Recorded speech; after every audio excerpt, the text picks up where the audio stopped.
Ladies and gentlemen, happy Martin Luther King Jr. Day. Considering the fact that this episode's mundane focus is keyboards, a device used for communicating or issuing commands, I believe it quite appropriate for us to be celebrating the life and legacy of somebody who created waves throughout the oceans of time. Not through boisterous acts of violence or underhanded self-serving methods, but primarily through the power and conviction of his words. Do you know how powerful your words are?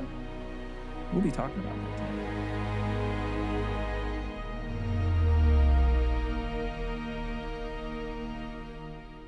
Welcome to Lessons from the Mundane, or LFTM, the show where you and I are able to glean life-giving lessons from everyday things all around us, otherwise known as the mundane.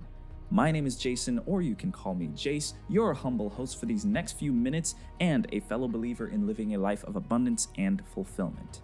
That, my friends, is something I truly desire to share with you.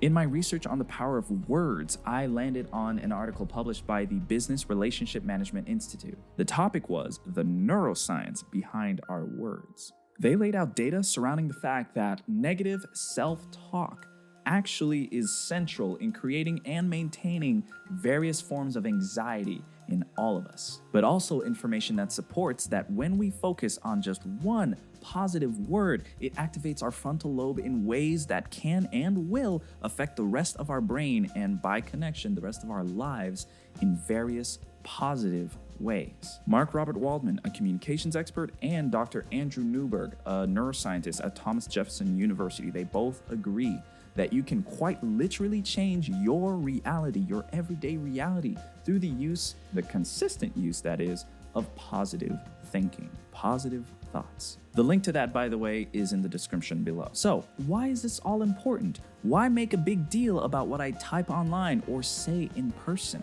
Well, to put it simply, because it matters. As we close, there are 3 things I'd like you to remember in connection with your keyboard use. Be it the one connected to your computer or the one in your mind that controls your mouth. Remember this. Number 1, you have a backspace button for a reason. Not everything you type needs to be sent. Not everything you think needs to be said.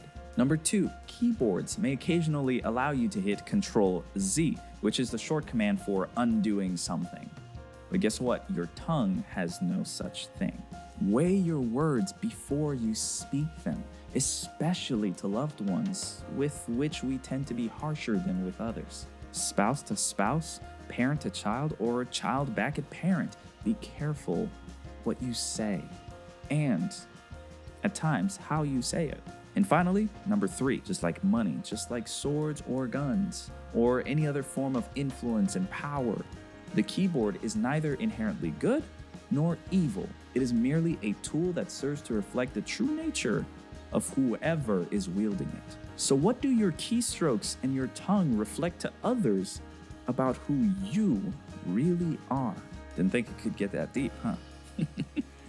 Well, I don't blame you, because the keyboard isn't something we usually think of until it's malfunctioning. It's pretty mundane, but its lessons forever remain. My name is Jason, or you can call me Jace. This was LFTM, or Lessons from Mundane, and I speak favor and fulfillment over your life. Guys, let us decide to use our words for good. And as hard as it may become to keep being the bigger person, believe me when I say that those investments, every single one, they do pay off in the end. Believe it. I'll see you next time.